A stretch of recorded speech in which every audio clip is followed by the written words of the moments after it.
Mi presento, ma qualcuno di voi mi conosce già, sono Davide Saretto, sono un formatore dell'Hype Veneto dal 2017 e sono però un cuoco, resterò per tutta la vita mia un cuoco.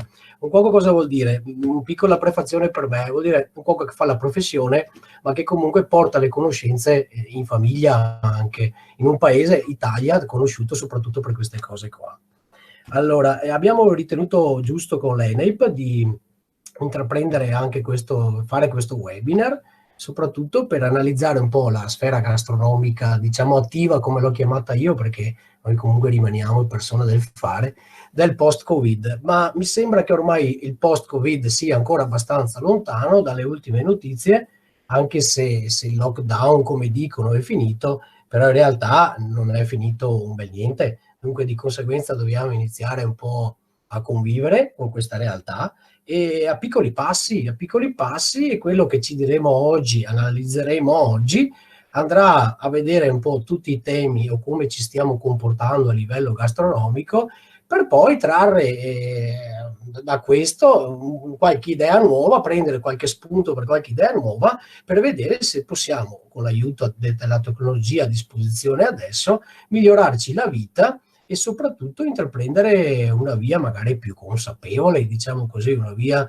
che potrebbe essere a 360 gradi condivisa, scusate, non soltanto da noi come professionisti, ma anche da un po' tutte le persone che comunque ci vivono in questa sfera gastronomica, cioè io direi tutti, perché poi tutti mangiamo, a tutti piace la cucina, siamo in Italia. Dunque, insomma, vediamo cosa oggi impareremo un po' di nuovo o cosa ci focalizzeremo per capirci meglio, insomma, ecco. Questo lo faremo attraverso un piccolo percorso. Diciamo che quando ho visto i primi dati, dopo il primo lockdown, le prime 2 settimane, e anche i telegiornali ne parlavano, abbiamo visto che ha subito la gastronomia una piccola rivoluzione. La rivoluzione parte sempre dagli acquisti. Parlo con i professionisti, ma parlo anche appunto con le persone che gestiscono una famiglia, che poi devono essere professionisti, perché al giorno d'oggi se non gestisci bene un qualcosa non si va avanti. Dunque abbiamo subito i primi dati di quello che compriamo, un po' tutti. Logico, è una percentuale, dunque non so se c'è qualcuno che si vede in questi dati, qualcuno che non si può vedere. Allora, andiamoli un po' a vedere questo nostro carrello, dopo il primo panico, diciamo, che è stato fatto. Troviamo, adesso le leggiamo un po' in sequenza, poi li andiamo a vedere, se ci colleghiamo qui, se siamo attivi come compratori o come persone che fanno la spesa fatta bene. Che poi tutto ricade, sapete che chi acquista bene poi è già a metà dell'opera, e questo vale a casa, ma vale anche nel mondo della ristorazione per noi professionisti. Allora vediamo come le farine più 80% rispetto alla media del periodo, carne e pesce scatola più 60%, legumi 55%, pasta e riso 50%. Ci fermiamo un po' qua e poi li vediamo. Allora, la farina, lo sappiamo tutti, è andata fuori, è andata in overbooking, a volte non se la trovava neanche più. Questo cosa dimostra? Dimostra che poi così, tra virgolette, lasciatemi il termine, stupidi poi non siamo, perché abbiamo visto che avendo più tempo a disposizione siamo diventati consapevoli e abbiamo iniziato anche a casa, tra virgolette, a produrre un po' di più, cioè a trovare il tempo libero per creare tutto quello che si può fare con la farina. Però attenzione, questo cosa comporta? Questa è stata la mossa intelligente di tanta gente. Questo cosa comporta? Prima di tutto che con uno spazio di 1 chilo, con un pacco di farina, mi porto a casa, i professionisti lo sanno, ma chi magari anche sta in cucina, che inizia a stare un po' di più sui fornelli, mi porto a casa 1,5 kg di pasta, mi porto a casa 1,3 kg di pane. Dunque, vedete come la spesa intelligente inizia proprio da valutare l'atto che io vado a fare in questo momento qui. Logicamente questo primo passo di consapevolezza, dico io, si concatena una serie di eventi che poi andremo a vedere con questo webinar. Carne e pesce in scatola più 60%. E qui ci sono invece i paurosi, dico io, no? Quelli che dicono, beh, mi prendo le scorde che non si sa mai, se non c'è più neanche le cose fresche, me le ritrovo lì che non scadono. Dunque, da una parte non è una mossa sbagliata, nel senso perché comunque non spreco, ho un elemento ho un elemento di pronto, che lì pronto, che lo posso mangiare quando voglio, nel senso, e comunque anche non creo spreco. Dunque anche qui non è sbagliata, però magari questa ha dei punti di domanda. Legumi a lunga conservazione. Legumi a lunga conservazione, penso che, ecco, questa è un'altra mossa invece piena di consapevolezza.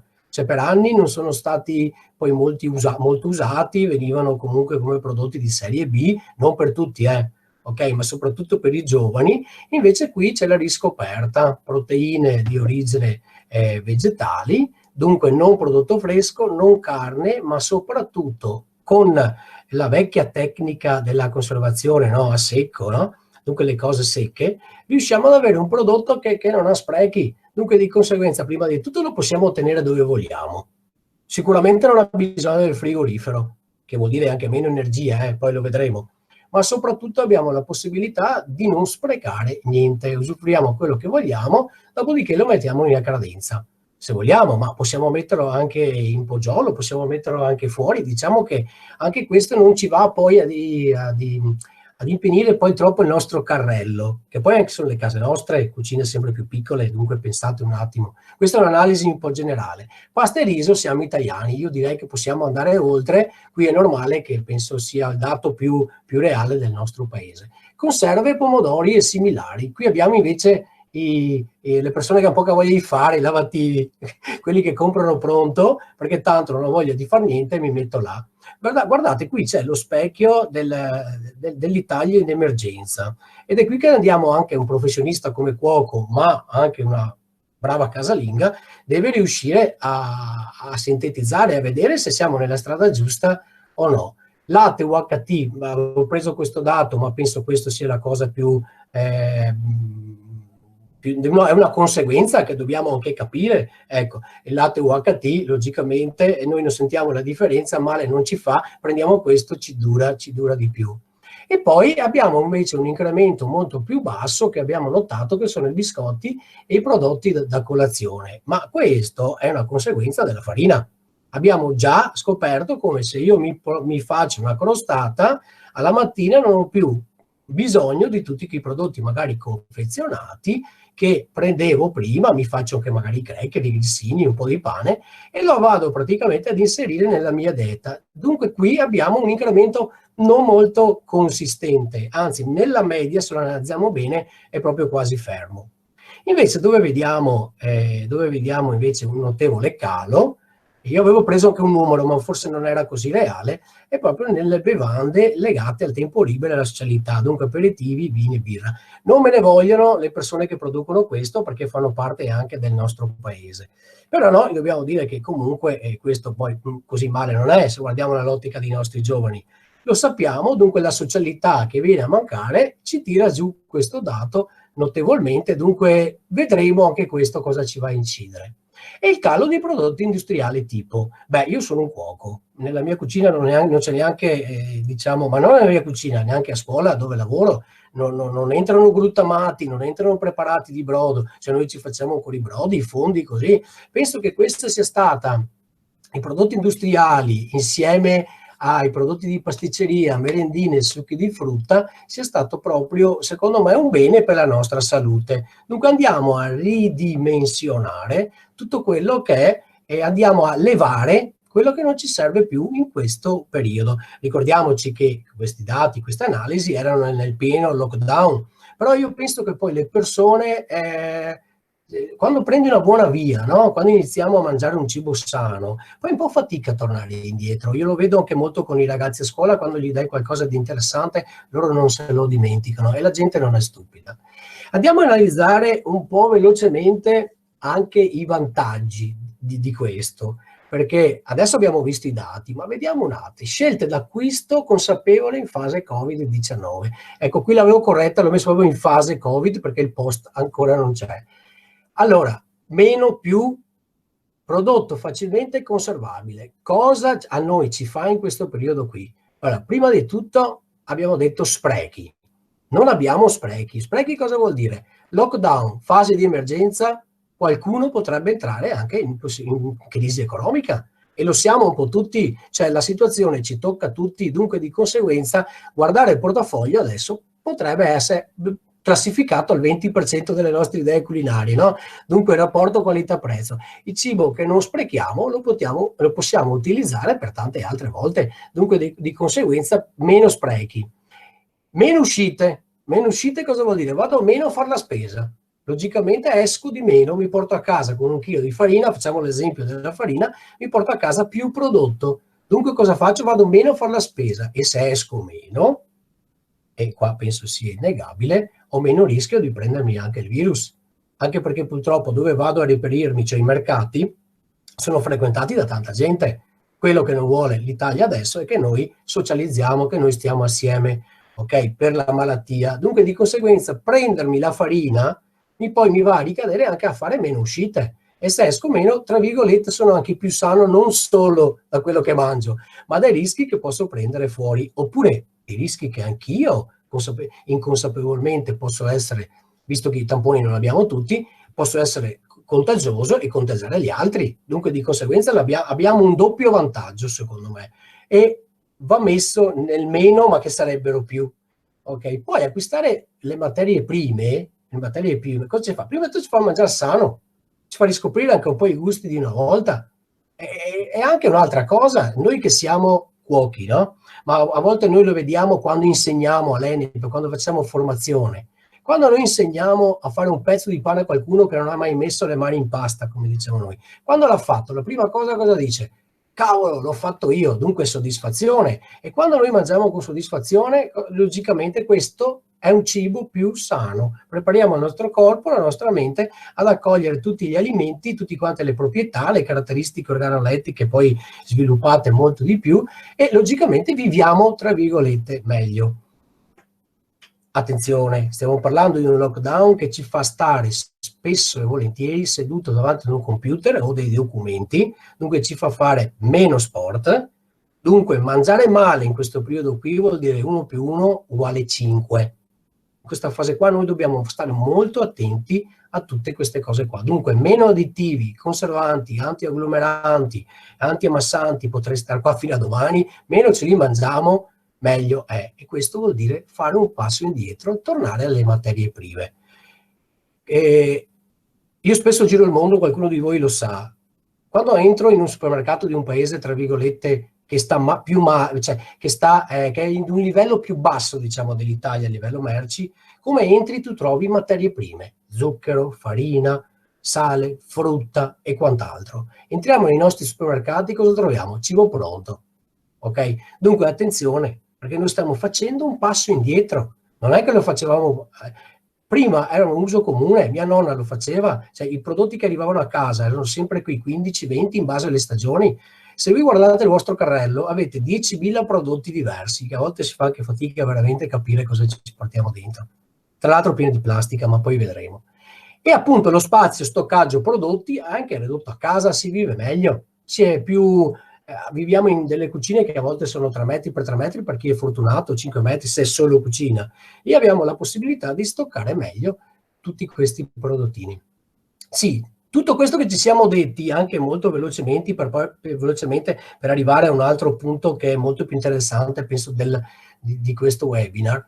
Tutto questo lo facciamo se abbiamo una metodologia. Guardate, sia un professionista, lo dicevo prima, o sia una brava casalinga, se non è metodica negli acquisti, tutta la catena poi gli riesce male, cioè il prodotto finale sicuramente avrà delle lacune. Dunque, qual è la prima cosa da fare? Ma a 360 gradi, è una lista della spesa fatta bene, ordinata, è veramente il primo passo. Non sono cavolate, spesso noi non dedichiamo molto a questo, ci sfondiamo via dritti al supermercato e prendiamo con l'istinto. Spesso, l'ho scritto anche qui, spesso noi andiamo con la pancia vuota anche al supermercato, dunque anche buono questo non lo conosco, vai, e iniziamo a impinire il nostro carrello, senza sapere il budget che abbiamo. Dunque attenzione, perché se prepariamo un vero e proprio menù settimanale, come abbiamo scritto qui, prima di entrare al supermercato o prima di fare qualsiasi cosa in cucina, noi avremo prima di tutto, lo sappiamo già cosa costano le cose, abbiamo il budget a disposizione, ok? E abbiamo la consapevolezza di comprare solo quello che ci serve. Questo vuol dire economia casalinga, ma economia anche di un ristorante. Quando c'è benessere, queste cose qua sicuramente vanno in secondo piano. Cosa vuol dire questo? Vuol dire formarsi, vuol dire star lì un secondo, essere metodici, ok? Lo so che per l'Italia i numeri non sono, cioè il numero e l'italiano non vanno molto d'accordo. Diciamo dobbiamo essere un attimino più tedeschi, ok? E questo sicuramente ci farà bene a noi, soprattutto agli altri, all'ambiente, perché quanta plastica ci portiamo a casa. In questo caso qui un sacchettino di carta per la farina e siamo a posto, ma guardate che non parlo della farina solo, parlo di tutti poi quelle cose confezionate che non prendiamo più o che prendiamo meno. Non dico che domani mattina dobbiamo diventare fornai o produttori, ma se un passo alla volta riusciamo comunque ad organizzarci, 20%, 30%, 40%, e avremo poi a fine non so, di un percorso, di una formazione, avremo il percorso fatto totale che poi ci farà girare e dire ma ho fatto io questo percorso qua, sono arrivato anch'io ad essere così ordinato. Ci vuole preparazione e metodologia, essere un po' più tedeschi, ecco, questo è il termine che spesso mi viene da dire. Ecco, dunque, l'istinto, pancia vuota e avere poco tempo per queste cose qua che per noi sono essenziali, lasciamole a casa. Siamo un attimino più rilassati, tra virgolette, ma siamo nelle mura di casa, siamo meno distratti, cerchiamo di metterle in atto, ok? Dunque, compriamo esattamente, il nostro PowerPoint ci dice, compriamo esattamente i prodotti che mangiamo, ok? E che così sappiamo che ci piacciono e non li buttiamo via. E evitare tutto quello che non è strettamente necessario. Questo poi, cosa interviene? Sta cosa qua cosa porta poi? Io ho messo avere aiuti importanti degli elettrodomestici o dispositivi intelligenti del Covid-19. Erano intelligenti anche prima, e che prima non avevamo tempo. Per prima noi andiamo a volte a prendere, aspetta che prendiamo quella macchina, aspetta che prendiamo l'altra, poi la prendiamo e la buttiamo sotto in credenza e la recuperiamo metti 2 volte all'anno, perché siamo sempre di qua, una volta in pizzeria, un'altra volta andiamo dalla mamma, un'altra dalla nonna, adesso le abbiamo, perché non li tiriamo fuori?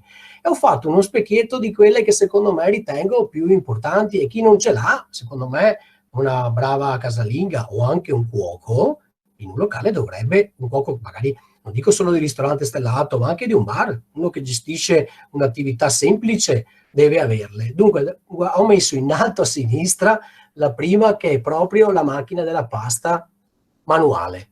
Costo zero, energia zero, ci fa muovere, ci fa fare un po' di, dico io, ci fa fare un po' di movimento, visto che facciamo tanto smart working seduti al computer, dunque ci muoviamo un po' e sicuramente faremo la pasta fatta in casa, ok?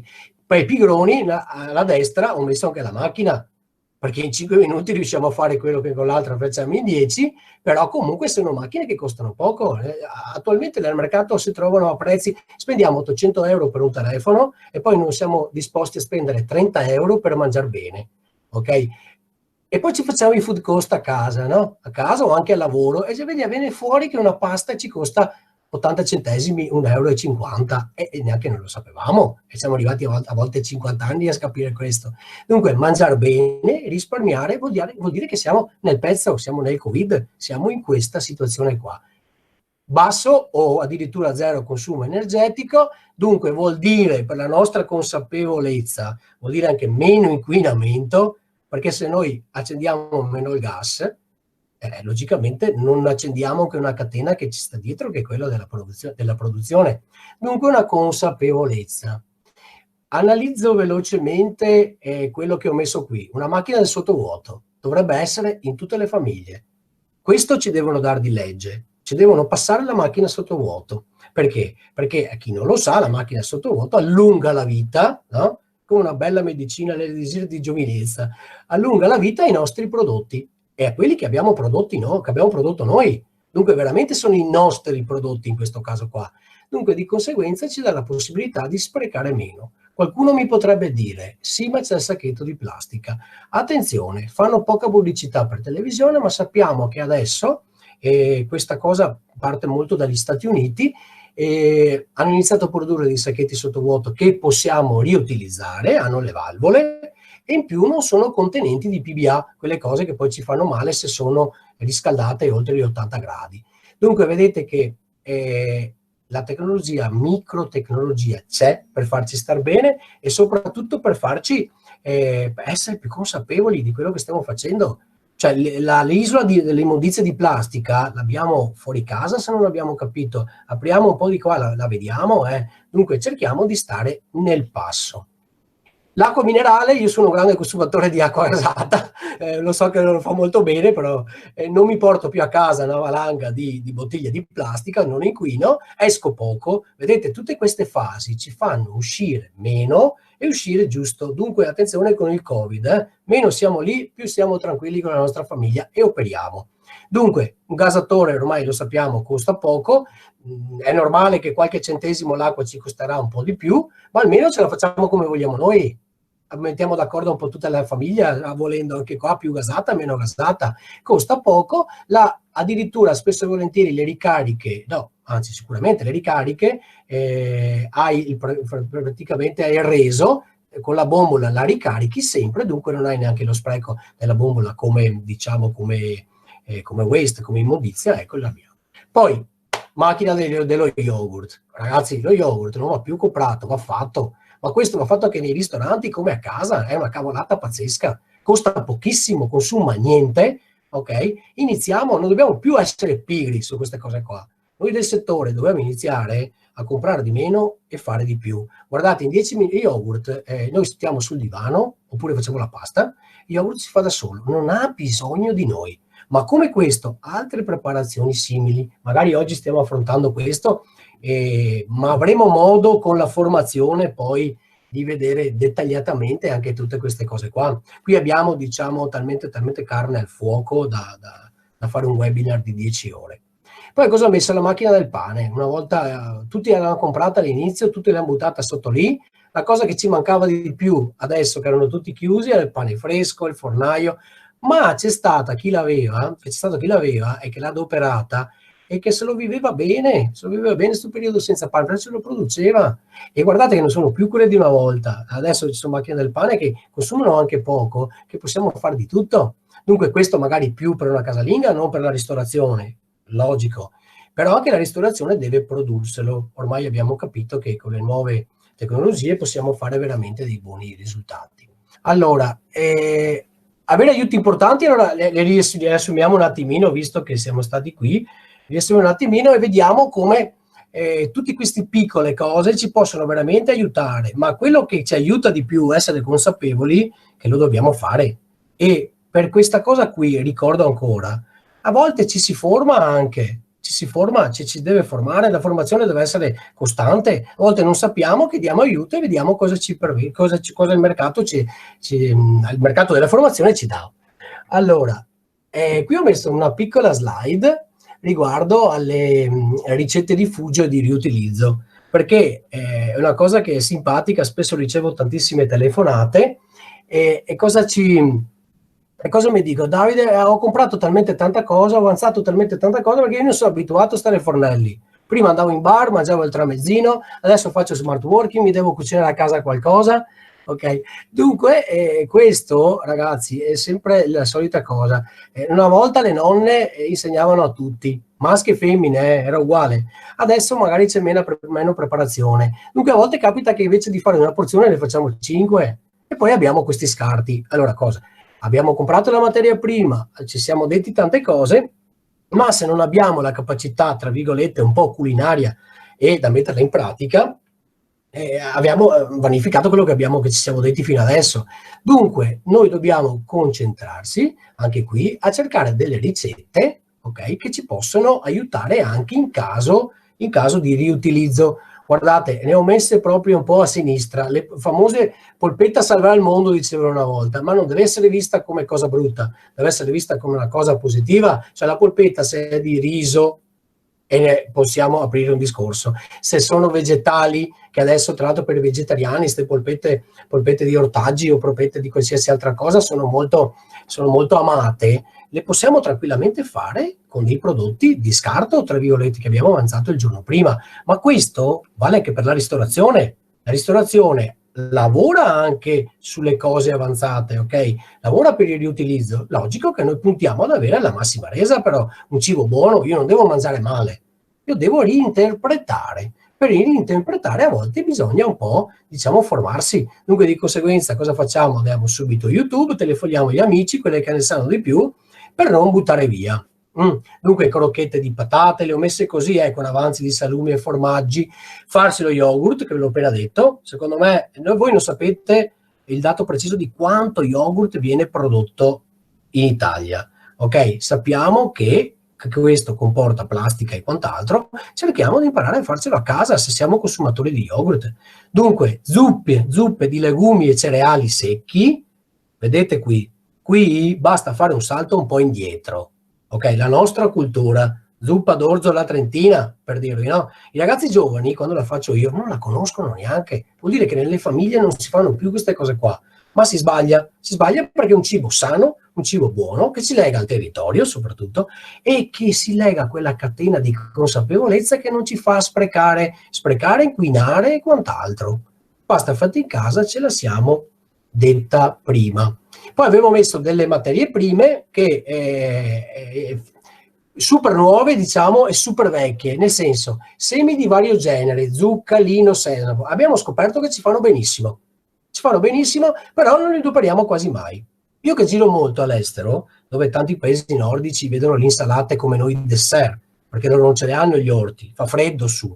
Allora loro le insalate le curano in maniera strabiliante ed iniziano ad operare anche a livello internazionale, non solo diciamo Nord Europa e quant'altro, iniziano ad adoperarle e sapete che vanno ad arricchire tanto i nostri, soprattutto antipasti o insalate in genere, ok? Anche le insalate di ortaggi da radice, da riscoprire, le rape rosse, le cose che ci danno la terra, che io vedo e con questo dato ce l'ho giornalmente, nelle famiglie sono sparite, invece bisogna sostituirle e comprare meno semilavorato o cibo pronto. Scusatemi, a volte anche un po' spazzatura, dico io, perché di sì. Frutta disidratata, anche questa per un periodo sparita, adesso abbiamo detto che ci facciamo lo yogurt, abbiamo detto che non dobbiamo sprecare, abbiamo detto che la frutta ci piace, perché non reinterpretare che la frutta disidratata? La frutta disidratata ce la possiamo fare noi in casa se abbiamo il disidratatore, costa una cavolata, costa 30-40 euro, ma diciamo che non vogliamo proprio prendere tutto, la possiamo prendere e in questo caso abbiamo un altro elemento che non ha bisogno del frigorifero e che non sprechiamo. Guardate che queste sono prassi che andrebbero veramente scritte tutte e domani mattina iniziare a farsi il menù. Poi ho messo due cose che invece sono, diciamo, polenta e stoccafisso, sono due cose secondo me, qua abbiamo i monumenti, no? Però anche nei giovani che stanno un po' calando, questi cibi qua di una volta non sono cibi assolutamente non stupidi, questi sono cibi intelligenti. Stoccafisso secco, lo possiamo tenere nel poggiolo, non abbiamo bisogno del frigorifero, è un pesce magro, dunque ci muoviamo poco, stiamo a casa, smart working, e arriva il pesce che ci aiuta. Ma aiutava il Concilio di Trento ancora 250 anni fa, quanto adesso non lo ricordo, non vorrei fare la figura da stupido, però è un pesce che logicamente è presente nelle nostre tavole da Querini, da 588 anni fa, ecco, quello lo so, ed è ancora un cibo che effettivamente dovrebbe esserci nelle nostre famiglie. Ok, dunque attenzione invece alle buone abitudini a volte spesso dimenticate. La polenta fa anche meglio del pane, ma andiamo oltre. Farine integrali, logico che le farine integrali di grano duro sono quelle che ci fanno stare meglio, dunque ci fanno lavorare meno lo stomaco, il fegato, ma noi non siamo un webinar di medici, diciamo, ma questo lo sappiamo. Dunque, ecco, in questo caso qua produrremo le nostre cose preferibilmente con queste farine qui. Fino adesso abbiamo parlato soltanto di cibo secco, conservabile, e uno mi può dire, sì, ma io devo mangiare del cibo fresco, non mi posso limitare. Bene, se prendo i cibi freschi, vado in cerca di una serie di rischi, tutti quelli che prima invece abbiamo un po' dimenticato. E allora, in questo caso qua, abbiamo pensato che con Eneb, che faremo a breve questo corso di cottura a bassa temperatura, appunto, che ci viene d'aiuto una tecnologia che abbiamo a disposizione anche per i cibi tradizionali, per le ricette tradizionali. E questa è la cottura a bassa temperatura. Non so se qualcuno di voi già la conosca, ma sicuramente so che tra di noi ci sono due professionisti, dunque un po' la conoscono, e sappiamo che grazie alla disponibilità di nuove apparecchiature, la tecnica del sous vide, come lo chiamano i francesi, o della cottura sottovuoto, entra in scena e diventa una cottura alternativa per portare in tavola alimenti dalle buone proprietà nutrizionali, di aroma e consistenza. Io ci ho scritto: io mangio cibo vivo. Cosa vuol dire? Non è che mangio, non è che il mio cibo prende, si muove e scappa. Cibo vivo nel senso che se io voglio mangiare, devo mangiare tutti i nutrienti che mi dà il mio cibo, ok? Cosa facciamo spesso e volentieri? Cotture al salto, cotture veloci, stressiamo l'alimento. Cosa vuol dire questo? Vuol dire cibo che ha un grande quantitativo di zuccheri e un grande quantitativo di fibre, che le fibre in qualche maniera mi possono anche andare bene, i zuccheri poi no, ma perdo tutto il resto, dunque non è un cibo proporzionato. Spesso e volentieri noi mangiamo così. Quando invece questo non sussiste, noi non oltre a stare meglio, ma abbiamo la sensazione di mangiare veramente un cibo molto più buono, anche a livello di gusto proprio. E allora un po' di storia, la presento un po' cos'è sta cottura a bassa temperatura, che poi sarà, penso, il nostro nuovo corso che andremo a affrontare nella totalità con ENEIP. I principi della bassa temperatura sono noti già dal 700, andiamo molto indietro, no? Ma a me piace dire che sì, mi interessa del 700, ma voglio vedere anche quello che mi è stato insegnato dai miei genitori, dalla mia nonna. Cioè, mia nonna cucinava il ragù, lo metteva la mattina nella stufa e lo levava la sera. Logicamente dove lo metteva? Lo metteva nella parte più fredda o meno calda della stufa. Cosa voleva dire? Voleva che lei aveva già capito che se metteva un cibo, ok, a cucinare con una temperatura di ipoteticamente che va dai 60-70 gradi, neanche non sobbolliva a volte, otteneva un ragù che era più buono. Forse mia nonna lo faceva inconsapevolmente, lo faceva perché forse gli è stato insegnato anche a lei, però questa è una tecnica che i più intelligenti la adoperavano prima. Cosa è successo negli anni? È successo che la tecnologia è venuta in aiuto di questo. Prima, logicamente, è entrata dove? Nelle fabbriche, nelle industrie, diciamo così, e poi anche nei ristoranti. Okay? Nelle industrie mi piace sempre fare quell'esempio di quella ditta che abbiamo qui a Verona che faceva il famoso roulé di tacchino, che poi lo mangiavamo ed era tenerissimo e ci chiedevamo: ma è tacchino o è un impastato di qualcosa? Noi eravamo cuochi, no? E non riusciamo a capire come mai a loro risultava così, diciamo, morbido, e a noi invece risultava sempre un po' stopposo. Ecco, quelli lì erano segreti industriali. Adesso ai giorni nostri è stata perfezionata sta tecnica e con piccole apparecchiature riusciamo ad apportare queste cose qua a tutte le nostre ricette che abbiamo noi. Io questo l'ho imparato affrontando un corso 5 anni fa della Poliscienza americana, in un paese tra l'altro non negli Stati Uniti. All'inizio non volevo neanche saperne niente, perché io so poco italiano, non mi faccio insegnare a fare da mangiare a un popolo che non capisce niente di cibo. Poi ho dovuto un po' ricredermi. Perché? Perché ho visto questo per me una base, poi l'ho portata all'italiana, cioè ho visto una base per poi incrementarla con idee, fantasie e quant'altro. Dunque lì ho detto: bene, è una tecnica che può venire buona. Il segreto del successo sta tutto nella combinazione tra il vuoto e la bassa temperatura, ok, di cottura, che permettono insieme di preservare al meglio le caratteristiche organolettiche che un alimento può esprimere e il profilo nutrizionale che lo caratterizza. Beh, qui in teoria abbiamo detto solo cose belle, dunque di conseguenza andiamo un po' avanti. Come avete visto, abbiamo bisogno di una macchina sottovuoto, però attenzione, abbiamo bisogno di una macchina semplice, che tanti di voi ce l'hanno a casa, ma possiamo addirittura avere ultimamente anche una macchina manuale, una specie di pompa che ci permette di levare l'aria all'interno. Guardate, levare l'aria all'interno serve soltanto, non ha un preciso fattore tecnico così pesante, ma lo è soltanto perché i cibi vanno inseriti, diciamo, in un bagnomaria, e se ci fosse aria dentro galleggiano, ok? Poi per altri aspetti, però il primo aspetto è sicuramente questo qui. Allora, in pratica si pone l'alimento, a seconda dei casi, lavato, sbucciato e tagliato, in una busta da cui si estrae l'aria facendo il vuoto. Si cuoce a bagnomaria a temperatura costante, sopra i 60 gradi. Attenzione, non tutto sopra i 60 gradi, ok? Dunque ci può essere qualcosa a 70, ma ci può essere qualcosa anche a 55, in base al nostro alimento. Comunque, per garantire la sicurezza microbiologica, sappiamo che sopra i 60 gradi una serie di alimenti sono già a posto e per un tempo che dipende dall'alimento in questione, ok? Dunque è una cottura più lunga, più lenta, però cos'ha? Che a noi ci rende anche un po' liberi, perché non è che devo star lì a mescolare, a stare attento a quello che faccio. E questo cosa vuol dire? Vuol dire tramutarla anche in un tempo disponibile per fare qualcos'altro. Dunque vedete quanti... Allora, mangio bene, mangio sano, non ho il contatto con l'acqua, rispetto alle caratteristiche organolettiche e anche più tempo.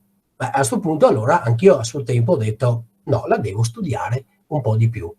Ok, dunque vediamo nelle foto, noi possiamo fare carne, vegetali e quant'altro. Poi sta a noi possiamo riportare le ricette classiche in questo tipo di cottura innovativa. Lo possiamo fare nel mondo della ristorazione, che già si fa, non per tutti gli alimenti, per una serie, ma anche nelle nostre case. E vi do un dato, l'Italia è l'ultima, come sempre. Se noi parliamo di questo in una famiglia tedesca, una famiglia francese, una famiglia inglese, per non parlare delle statunitensi o delle russe, ecco, già è presente, molto presente anche nelle famiglie. I vantaggi: la cottura sottovuoto permette di ottenere alimenti dal sapore, colore, consistenza e ritenzione di alcuni nutrienti migliore rispetto alle cotture tradizionali. Perché? Non rompe le membrane cellulari, così la pietanza è più morbida. Cosa succede?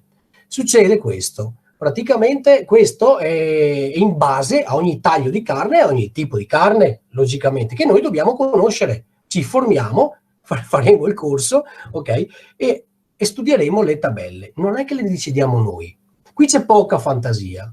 Queste cose qua le hanno decise dei medici tanti anni fa, che hanno capito quando è il cibo a una determinata temperatura, il nostro pezzo di carne, chiamiamolo così, inizia a disperdere l'acqua. Nell'acqua sappiamo che vanno via tutti quanti i nutrienti. Dunque noi non lo vogliamo questo, noi vogliamo che il nostro cibo trattenga il più possibile tutti i nutrienti e le caratteristiche organolettiche che le contraddistingue. Dunque preserva i liquidi, i componenti disciolti rimangono disponibili, okay? Non disperde l'aroma, le basse temperature preservano il colore, soprattutto nelle carni. Allora, vi ho messo questa foto che voi vedete, che è la famosa foto, diciamo, di inizio un po' di tutti quanti i corsi, e che poi noi legheremo anche poco la pratica con l'assaggio, logicamente.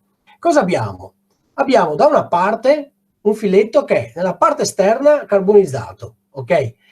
Nella parte interna stracotto, ok? Cioè il carbonizzato è stracotto, nella parte interna al sangue, se non crudo. Attenzione, torniamo un po' al discorso di prima, che abbiamo detto dei cibi freschi. Guardate che anche questi virus nei tessuti molli, e lo sanno le persone poverine che hanno avuto a che fare, ci vive. Dunque attenzione, guardate che in Italia non c'è neanche ancora la regola di vendere la carne sottovuoto. Ci basta pezzettino di polistirolo, un po' di pellicola. Queste sono leggi italiane che abbiamo noi. Dunque attenzione, perché qua invece di batteri, di virus, possono star tanti, ok?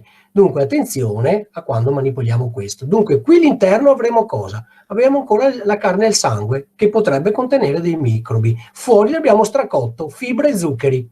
Nel mezzo abbiamo qualcosa di interessante, ma quel qualcosa a noi non ci basta, a me no, non so a voi, ma penso che anche a voi non vi interessa. Nella parte a destra invece cosa abbiamo? Abbiamo la cottura che abbiamo scelto noi della carne, e uniforme, soprattutto uniforme, ok? L'abbiamo sia al centro e sia nella parte quasi esterna. Nella parte esterna praticamente il velo finale, ok, che va a sigillare la nostra carne, abbiamo un po' di caramellizzazione degli zuccheri che abbiamo presente, e questo è il finissaggio che noi faremo dopo la famosa cottura a bagnomaria. Ragazzi, la cottura a bagnomaria fatta dentro un recipiente chiuso, io ho parlato della plastica, ma la possiamo fare anche in vetro, controllando la temperatura, ok, non è lessa, non fatevi questa idea, questo mi sta parlando di cose lesse. Non è niente vero, l'essa è un'altra cosa. Abbiamo contatto con l'acqua, abbiamo lo scambio con l'acqua, no? Quando facciamo un buon brodo, una buona carne rispetto alle temperature, qua stiamo parlando di cose totalmente diverse. L'acqua a noi ci serve da veicolo. Quando voi accendete il forno, ok? Tra l'altro 2000 watt e rotti, no? Parliamo di questo. Un sous vide consuma 60 watt all'ora, parliamo di una lampadina accesa, ok? Ecco, quando accendiamo il forno abbiamo aria. L'aria ci fa da veicolo, l'aria calda ci fa da veicolo e ci scalda l'alimento, ma l'aria non è tanto penetrante, è molto più penetrante l'acqua. L'acqua è 10 volte più, è un alimento, cioè trasmette il calore in maniera 10 volte più forte che non l'aria e non c'è dispersione. Dunque così abbiamo la possibilità, e questo è solo un inizio, ma possiamo stare qui fino a domani mattina con tutti gli elementi, a analizzare che qua abbiamo scoperto un tipo di cottura che ci può aiutare, ci dà tempo libero, ci fa risparmiare soldi. Perché risparmiare soldi? Perché intanto io sto cucinando sotto vuoto. Cosa vuol dire? Cucino oggi e magari cucino insieme anche 2 o 3 cose diverse. Dunque mi prendo anche lunedì, martedì, mercoledì, visto che ho la lista della spesa, no? Mi faccio anche il menù. Se non riesco a mangiare oggi, ma mangio domani, tanto è sottovuoto, cosa me ne frega a me? Cioè, passatemi il termine. Dunque, di conseguenza, ho il frigo organizzato, non esco, mangio buono, ho proprietà, non mangio più solo zuccheri e fibra. Beh, diciamo che a questo punto qua bisogna dargli retta a sta cottura qui. Cosa vuol dire? Per i vegetali. Studi recenti su carote dimostrano che le carote, ma possiamo farle anche con altre, che mantiene un più alto contenuto di carotene, composti fenolici e acido ascorbico rispetto alla cottura a vapore. Va bene, anche la cottura a vapore è comunque un'aggressiva, perché qui non abbiamo il dato. Per esempio, abbiamo detto prima che un vegetale cambia colore e perde tutti i valori nutritivi oltre una soglia, e lo vedremo nel corso che soglia è. Magari la carota è diversa dalla patata, o magari sono simili, e la frutta uguale, la frutta uguale.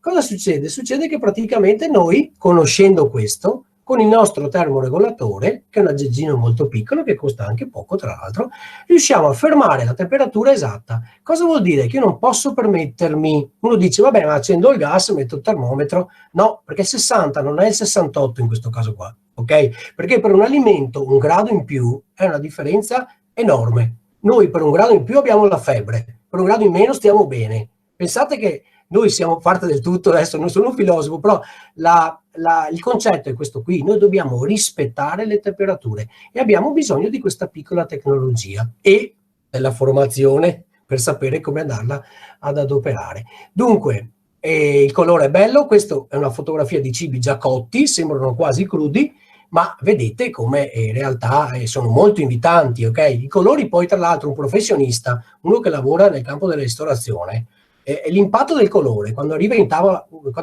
un piatto, no? È il famoso wow, che bello, magari devo ancora mangiarlo, però si pone in maniera interessante. Pensiamo agli antipasti, che sono il nostro biglietto da visita. Noi mettiamo un antipasto che è colorato, che è bello, che ha le belle consistenze. Sicuramente abbiamo già vinto. Non dico già vinto, ma siamo a metà dell'opera, ma sicuramente io dico abbiamo già vinto con una bella soluzione. Ecco, questo rientra, io ho scritto green e healthy, sono 2 parole inglesi che nel Covid secondo me prenderanno ancora più piede. Noi stiamo anche con Enep affrontando, Enep è capofila di un progetto che si chiama Life Foster, dove la parola green e healthy è anche contenuta nell'insieme. Cioè è un rispetto per noi stessi per primo, per l'ambiente, per gli altri, ok? Dunque una consapevolezza paurosa che nasce da una serie di comportamenti che noi dobbiamo smetterla di farli a caso.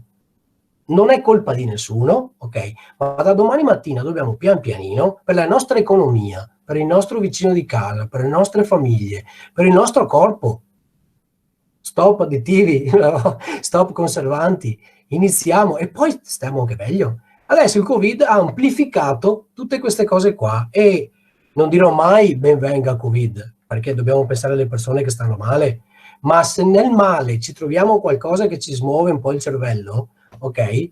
E penso che questo passi tra la tradizione, io ho scritto, no? Dunque non dimentichiamoci delle buone maniere, del baccalà, della polenta, della nonna che faceva ragù a bassa temperatura, ok?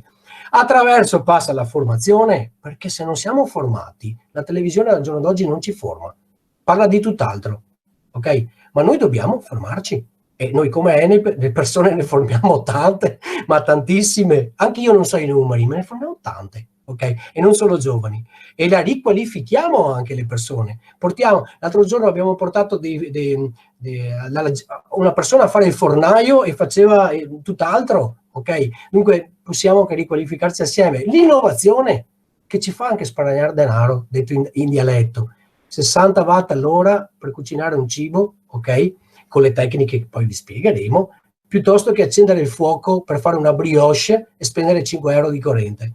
Ma tutto questo l'ho messo in rosso. Penso sia, ragazzi, la consapevolezza di dove stiamo andando, 7 miliardi e mezzo di persone. Dunque, viviamoci bene, cioè viviamolo anche bene questo periodo qua, cerchiamo di essere consapevoli di quello che stiamo facendo, ci organizziamo, formiamo, facciamo iniziamo dalla spesa consapevole e dalla formazione io penso che deve passare tutto. Se non siamo formati non possiamo andare da nessuna parte. Diciamo che noi li chiamiamo runner. Vedete, è ancora una cosa abbastanza nuova. Chi li chiama runner? Chi li chiama sous vide alla francese, che loro sono un po' molto avanti, i nostri cugini francesi. Chi li chiama invece termoregolatori, perché in realtà per un tecnico, per un elettrico, è un termoregolatore molto piccolo. Ecco, dunque però diciamo che a livello mercato il nome che sta andando sempre di più è cottura sous vide e anche il nostro sous vide stick si chiamerà in questa maniera qui. Dunque cottura sous vide, che sarebbe la cottura sottovuoto, però è un nome che è incompleto, perché andrebbe detto sous vide a bassa temperatura, cioè temperatura controllata. Questa sarebbe l'analisi più tecnica. Però stiamo parlando ancora di un sistema che i ristoranti lo adoperano un po' di più, a casa un po' meno, dunque di conseguenza è ancora una materia nuova. Non è che abbiamo, diciamo, una regola assoluta di come chiamarlo.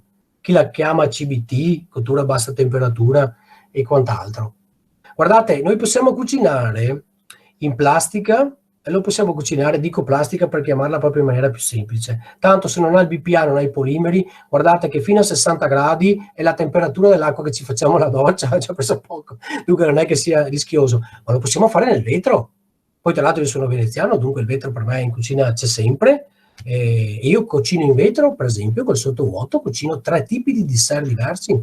L'altro giorno, tempo fa, ero a Mosca, in un ristorante centrale vicino alla Piazza Rossa e si facevano i cheesecake fatti sotto vetro e sottovuoto. Immaginate tutti i gusti, i sapori quando stanno all'interno e non vanno via. Immaginate di aprire un vasetto quando farete scusatemi, sì, immaginate di aprire un vasetto e sentire tutte quante le proprietà del prodotto in un secondo solo. È già uno spettacolo. Quello che voglio sinceramente comunicarvi e passarvi, che questo che facciamo noi è un po' di sano egoismo, lo facciamo per noi prima di tutto, ma lo facciamo anche per le persone che ci sono vicine. È una strada, è un percorso da fare, che inizia dalla farina e finisce al sottovuoto, per portarsi a stare al passo e vivere in maniera più anche simpatica e anche divertente. Ho visto tanta gente in fornelli ultimamente che non mi è mai capitato. Ho visto gente che non aveva mai toccato una pentola a postare video in YouTube. Questa una volta noi del settore fa anche un po' sorridere, però ci fa anche capire che invece in realtà dobbiamo spingere ancora di più e diventare anche più bravi, formarsi, diventare più bravi per non sprecare. I benefici, ragazzi, sono per i professionisti, ma anche per una persona qualsiasi. Cioè queste nuove tecnologie che noi ci portiamo a casa, lo dobbiamo vedere proprio come un percorso di crescita legato alla formazione. Penso che sia chiaro un po' per tutti questa cosa qua.